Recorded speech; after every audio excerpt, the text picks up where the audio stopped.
Komisionerët që i shoqërojnë votojnë për to dhe votuesi qëndron me duart pa lëvizur asgjë, sepse shikohen nga pamjet filmike që s'ka asnjë lloj lëvizje, por ka vetëm lëvizje të komisionerit dhe më pas i palos dhe fletën dhe shkon ai ja hedh në fletën në kutinë e votimit. Kemi edhe disa video Himçi, të cilat janë video të reja, është video e parë që duhet që ta transmetojmë edhe për publikun, siç mund të shohim pra edhe nga video walli.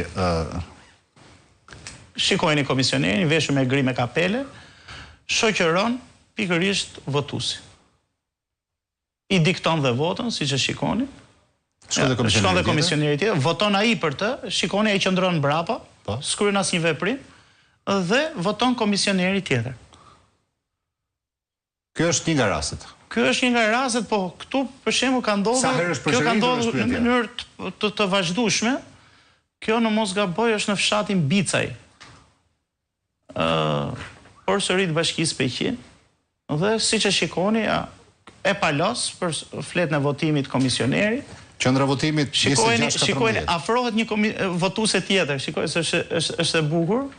Domethënë ja jep edhe atij fletën e votimit, po komisionerit voton edhe për tjetrën. Voton partia, se partia ditë votoj.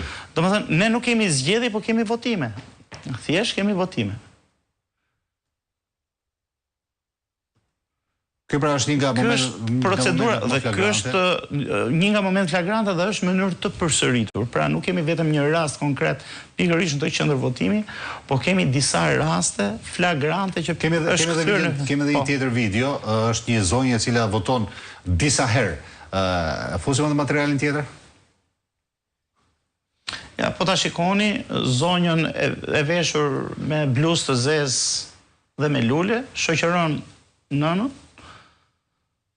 Ka rolin e mi fillt një patronazhistje, e merr për dorë, e fut në dhomën e fshehtë të votimit. Që supozohet jetë fshehtë, po. Nëna nuk bën asnjë lëvizje, voton, ja siç e shikoni nëna është në këmbë, voton ajo për nënën. Po sheh nga komisioni madje. Po. Siç e shikoni. Dhe këtë e bën në 4 raste plus veten e vet i bie 5. 5 raste që voton në mënyrë të përsëritur zonja. Në 5 raste me të moshuar e ka bërë? Me njerëz të ndryshëm. Ja, edhe kësaj vajzës vazhdon dhe komunikon dhe me vajzën po ta veshër. I dikton. Edhe vajzës, ja, siç e shikoni, komunikon dhe me vajzën, përsëri për diktimin e votës. Ja, shoqëron nënën. Shkon dhe ke vajza për t'ja parë edhe votën asaj. Po sigurisht, edhe në kutinë e votimit e hedh. Për nënën e hedh zonja. Vazhdon, kthehet përsëri, po ta veni re. Merr atë thot, vazhdon dhe merr orientimin për të shoqëruar nënën tjetër, zotëri që do vinë pas. Çfarë roli ka kjo qytetare është apo patronazhiste? Kuptimin e mirëfillt. Janë video që u shfaqen për herë të parë për publikun, të konstatuara. Ja, do ta shikoni. Po mundohet me idenë, afrohet për të pretenduar për të votuar për vete. Ja, shikojeni, shoqëron nënën. S'ka asnjë lidhje, nëna është e zonja e vetes. S'ka asnjë shënim protokoll. Shkon dhe voton dhe nënën. Nëna qëndron këmbë. Vjen voton ajo për nënën. Siç e shikoni, moshua qëndron këmbë. Thjesht është ofruar ke qendra votimit dhe është futur brenda procedura dhe gjithçka e kanë bërë. Po, të gjitha dikton, pra nuk kemi shprehje në kuptimin edhe kushtetues do të thoja, mirëfillt të votës individuale, votës fshehtë, lirisë së votës. Këtu ka humbur çdo lloj nocioni kushtetues. Ja dha dhe fletën tani, thotë shko hidhe ti atje. Ndryshe nga e para? Ndryshe nga e para. Dhe nëna hedh fletën në kutinë e votimit, sikur ka shprehur vetë vullnetin. Pra, kthehemi, dhe këtë gjë e përsërit 5 herë. Po. E përsërit 5 herë me votat të cilat janë hedhur në... Mund ta shikoni pastaj edhe në... Nëse nuk ka bëjë është qendra votimit 2279 fshati Bicaj është kjo. Fshati Bicaj. Ndërsa me komisionerin është fshati Bulçar. Fshati Bulçar dhe kjo mos gaboj është në Gramsh. Fshati Bulçar. Është në Gramsh. Tani që me gjitha këto kontestime... Pra ka ndodhur në Gramsh rasti i mëparshëm që diskutuam, është njësia administrative Kodovjat në Gramsh. Pra janë konstatuar shumë shkelje. Kjo është masive. Të më thënë, nëse, të më thënë, KQZ-s Spari, po edhe Kasit, nëse i ka mbetur një princip juridik në vetë, në duhet kërkojnë në mënyrë unanime pavlefshmërinë, jo të një kutie, pavlefshmërinë e zgjedhjeve për qarkun e Elbasanit. A guxon? Është një situatë, tani, më falë, tani, ne po flasim për një komision të pavarur dhe çështje ligjshmërie duke u bazuar edhe në KQZ, duke u bazuar edhe në kodin zgjedhor. Kodi zgjedhor i thotë rastet në mënyrë eksplicite rastet e pavlefshmërisë. Dhe këtu jemi në kuptimin e mirëfillt, ne nuk kemi organ hetimor. Ne po bëjmë denoncim konstatime për sa i përket pavlefshmërisë këtyre raste. Mjafton një rast dhe kjo hedh në erë të gjithë.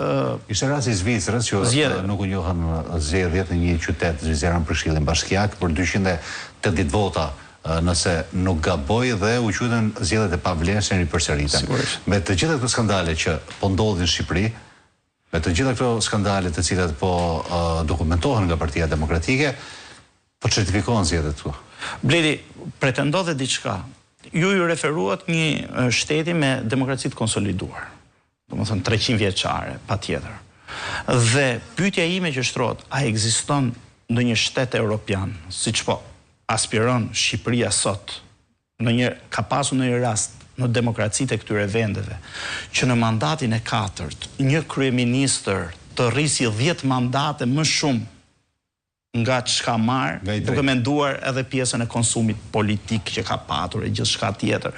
Domethënë një qeveri që ka pasur skandal pas skandali deri në nivel zëvendës kryeministri që është në kërkim, ministra që janë burg, deputet që janë burg, dhe kur vjen historia, populli e voto ka këtë akoma më shumë dhe jep ka 10 mandate më shumë besim, sepse Edi Rama që ka në rrugën e duhur.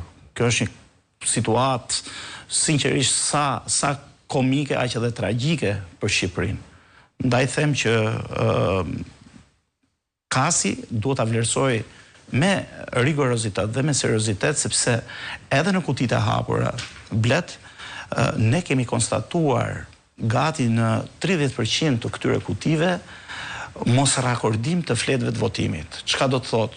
Në kutitë e votimit mungojnë 2-3 fletë votimi. Të cilët çfarë kanë parë? Këto 2 fletë votimi o 3 janë në kuptimin e mirëfillt të trenit bullgar. Pra fletët e fundit nuk kanë hyrë më në kuti.